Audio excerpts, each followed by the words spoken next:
ஓம் சக்தியே ஓம் பெருஞ்சோதி சக்தியே ஓம் சக்தியே ஓம் அருள் சக்தியே ஓம் சக்தியே ஓம் எங்கள் நிறை சக்தியே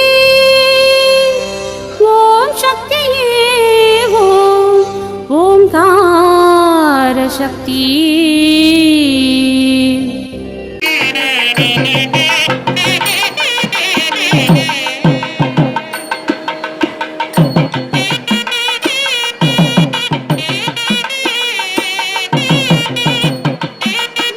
பேராசிரியர் கஸ்தூரி நாகராஜன். என்னுடைய சொந்த ஊர் தஞ்சாவூர். அம்மாவை அடிக்கடி பார்க்கக்கூடிய ஒரு வாய்ப்பு எனக்கு ஏற்பட்டு கொண்டு இருக்கின்றது. அதுக்கு அவன் அருளாலே அவன் தாழ் வணங்கி அப்படிங்கிற மாதிரி தான் அம்மாவை நான் சந்திக்கின்றேன். அம்மா அப்படின்னு சொல்லும் பொழுது, கண்ணன் சுவாமிகள் அப்படின்னு சொல்லும் பொழுது அவங்க மிகப்பெரிய ஒரு ஆன்மீக மகான் அப்படின்னு தான் சொல்லணும். மிக அருமையாக ஒரு ஆன்மீகத்தை பற்றி பேசக்கூடியவர்கள், எழுதக்கூடியவர்கள். இசையில் மிகப்பெரிய ஆழமான அறிவு இருப்பதனால சில கூட்டங்களில் தமிழ் பண்ணை பற்றியே ஒரு 2 மணி நேரம் பேசியிருக்காங்க. தமிழ் பண்ணு தான், இசை தான் இந்த உலகத்துக்கு எல்லாத்தையும் கொடுத்தது. இந்த இசை வளர்ச்சிக்கு நம்முடைய தமிழ் இசை தான் காரணம் அப்படிங்கிற மாதிரியெல்லாம் அதிகமாக அம்மா சொல்லியிருக்காங்க. அதனால் அவங்க மிகப்பெரிய ஒரு திறன் வாய்ந்தவர்கள், பன்முக திறமை உடையவர் அம்மா. அவங்க எழுத்தாளர், பேச்சாளர், பாடகர், சிறந்த நடனம் ஆடக்கூடியவர்கள். இப்படி பன்முகத்தன்மை உடையவர்கள், திறமை உடையவர்கள். அவர்கள் இந்த ஆன்மீகத்தில் ஈடுபட்டதன் காரணமாக ஏழை மக்கள், எளிய மக்கள் எல்லாரும் அவங்கள தேடி வருகின்றார்கள். அம்மா நிறையா அற்புதங்கள் எல்லாருக்கும் செய்கிறாங்க. அப்படின்னா யார் தன்னை நாடி வருகின்றவர்கள் சந்தேக கண்ணோடு வருகின்றார்களோ அவர்கள் தான் யார் அப்படிங்கிறத நிரூபிப்பதில்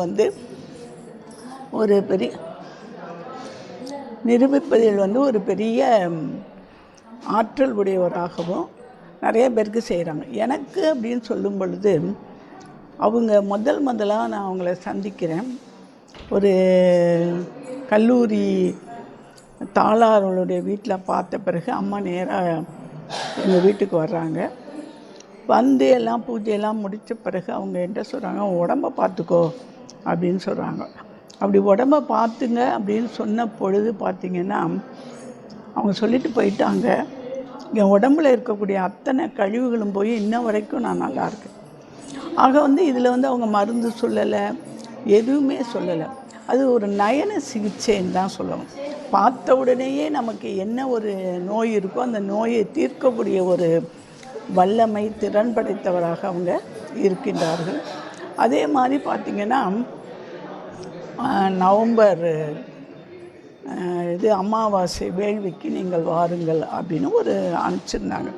அப்படி அனுப்பிச்ச உடனே எனக்கு என்ன அப்படின்னா அம்மா கூப்பிட்டாங்க. ஆக நான் நினைக்கிறேன், எனக்கு அன்றைக்கி கொஞ்சம் உடம்பு முடியல. அப்போ நம்ம உடம்பு முடியலங்கிறது தெரிஞ்சு தான் அவங்க நம்மளை கூப்பிட்றாங்க, அதனால் போவோம் அப்படின்ட்டு நான் வர்றேன். இங்கே வந்துட்டு பார்த்திங்கன்னா வேள்வியில் நடக்குது. நாங்கள் இந்த சமைத்து இதெல்லாம் தலையை சுற்றி போட்டுட்டு நான் உட்காந்துருக்கேன். உட்கார்ந்துருக்கும்போது பார்த்திங்கன்னா ஒரு வெள்ளை கலரில் ஒரு பட்டாம்பூச்சி வருது. அந்த பட்டாம்பூச்சி முதல்ல என்ன பார்த்திங்கன்னா இந்த இடத்துல அப்படியே உட்காருது. கொஞ்ச நேரம் அது உட்கார்ந்து பிறகு அது என்ன ஆயிடுச்சு அப்படின்னு சொன்னால் போயிட்டு ஒரு 2 நிமிஷம் கழிச்சு அது வருது. வந்த உடனே இந்த ஒரு கையில் உட்காருது. அப்படி உட்கார்ந்த உடனே அது ஒரு 2 நிமிஷம் அப்படி உட்கார்ந்துட்டு போகுது. போன உடனேயே எனக்கு இருந்தக்கூடிய அந்த உபாதைகள், உடல் உபாதைகள் தீர்ந்துருச்சு. அப்போ என்னை அந்த வேள்விக்கு வாங்க அப்படின்னு அந்த கூப்பிட்டதனுடைய பொருள் எனக்கு தெரிந்தது. அதே மாதிரி இன்னொரு செய்தியையும் அவர்கள், என் மனநிலையில் இருக்கக்கூடிய ஒரு செய்தியையும் அவர்கள் சொல்கின்றார்கள். என்ன அப்படின்னா, நான் வந்து இருந்த இடத்துல வந்து ஒரு மன்றத்தில் ஒரு கட்டடம் கட்டுறாங்க. அங்கேருந்து ஒரு பாம்பு வந்து சாமி வந்து பாம்பு வடிவத்தில் வெளியில் வந்திருக்கு. அது என்ன பண்ணுதுன்னா போயிட்டு வந்துட்டுருக்கு அப்படின்னு எனக்கு ஃபோன் வருது. வந்த உடனே என்னடா இப்படி அப்படின்னு சொல்லிட்டு நான் இங்கே வந்து உட்காருகின்ற பொழுது அம்மா வந்து சொல்கிறாங்க, என் கால் கீழே வந்து ஒரு 5 அடி நாகமானது வந்து இருந்தது. ஆக இது என்ன அப்படின்னு சொல்லும் பொழுது நம்ம பார்த்தோம் அப்படின்னு சொன்னால், நான் வந்து அந்த பாம்புனா என்னவா இருக்கும் அப்படின்னு நான் யோசிக்கும் பொழுது, பாம்புருவாய் ஆனாய் போற்றி, அந்த பராசக்தி தான் அந்த பாம்பாக வந்திருக்கு அந்த கோயில்லையும். அதனால் நீ வந்து அதை அவங்கள்ட்ட அறிவுறுத்து அப்படிங்கிற ஒரு செய்தியை எனக்கு வந்து சொல்லுவதாக நான் உணர்ந்தேன். அம்மா வந்து இப்போ நிறைய இடத்துல சொற்பொழிவுகள் ஆற்றும் பொழுது இப்போ வந்து கடைசியாக பண்ணும்பொழுது அவங்க என்ன சொல்கிறாங்க அப்படின்னா, நம்ம உடம்பு அந்த எண்ணங்கள் இதெல்லாம் வந்து பக்குவப்படுகின்றது. இந்த எண்ணங்கள் வந்து சாவது கிடையாது. இந்த எண்ணங்கள் வந்து எப்பொழுதுமே பிரபஞ்சத்தோடு இணைந்து இருக்கின்றது மனிதனுடைய எண்ணங்கள்லாம். அதனால நம்ம என்ன செய்யணும் அப்படின்னா, ஆன்மீகத்தை வந்து அறிவியலோடு இணைக்க வேண்டும் அப்படிங்கிறது தான் இன்றைக்கி அம்மாவுடைய திட்டமாகவும் செயலாகவும் எண்ணமாகவும் இருக்கின்றது.